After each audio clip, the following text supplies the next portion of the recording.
জসপ্রীত বুমরা, সত্যি জসপ্রীত বুমরা যতই তারিফ করবে ততই কম। তারপর জসপ্রীত বুমরা ভাই এত সুন্দর একজন বলার না, এই মতন বলার আমরা জীবনে কখনো পাইনি আর হয়তো পাবেও না সত্যি। তো আজকে চলেছে ইন্ডিয়া বনাম ইংল্যান্ড সিরিজে। তো আজকে হলো দ্বিতীয় দিনের খেলা।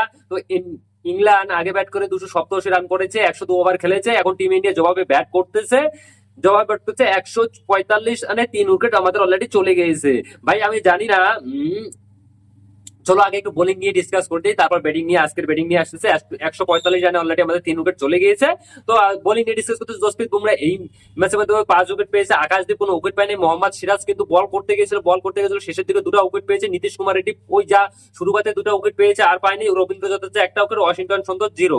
এই ছিল আমাদের বোলারদের পারফরমেন্স। তো ভাই জসপ্রীত বুমরা, সত্যি জসপ্রীত বুমরা তারিফ করতে হবে গুরু, সত্যি জসপ্রীত বুমরা কোনো জবাব হয় না। জসপ্রীত বুমরা, আমি একটা জিনিস বুঝি না যে জসপ্রীত বুমরা আসলে মোহাম্মদ সিরাজের কি হয়। জসপ্রীত বুমরা আসলে মনে হয় মোহাম্মদ সিরাজের শুয়ে পড়ে, তার কারণ সিরাজ কে দেখুন আজকে শুধুমাত্র 2টা উইকেট পেয়েছে, সেটা শেষের দিকে, সেটা পেয়েছে তাও আবার শেষের দিকে। তো চলে এসে এখন ব্যাটিং এর কথা ভাই।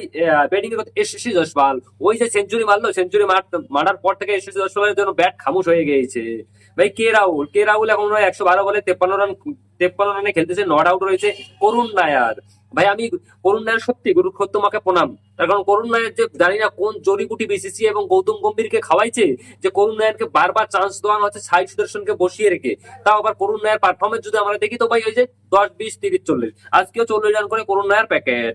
শুভমন গিল আজকে রান করতে পারেনি, শুধুমাত্র 16 রান আউট হয়ে গেছে। এখন ঋষভ পান্ট খেলতেছে 19 রানে এখন স্ট্রাইকে আছে, মানে মাঠের মধ্যে আছে কে রাহুল এবং ঋষভ পান্ট। তো দেখা যাক আগামীকালকে কি হয়। তো তোমাদের কি মনে হয় যে টিম ইন্ডিয়া কত রান করে? ইংল্যান্ড কিন্তু অলরেডি 387 রান করে ফেলেছে, 387 রান করেছে। সেখানে জবাবে টিম ইন্ডিয়া ব্যাট করতেছে মাত্র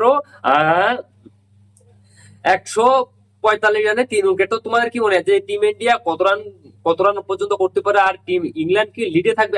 আমার মনে হয় না, যদি ঋষভ পান্ট আর কে রাহুল ঠিকঠাক দাঁড়িয়ে যায় তো আমার মনে হয় না যে ইংল্যান্ড লিডে হয়তো থাকবে। দেখা যাক।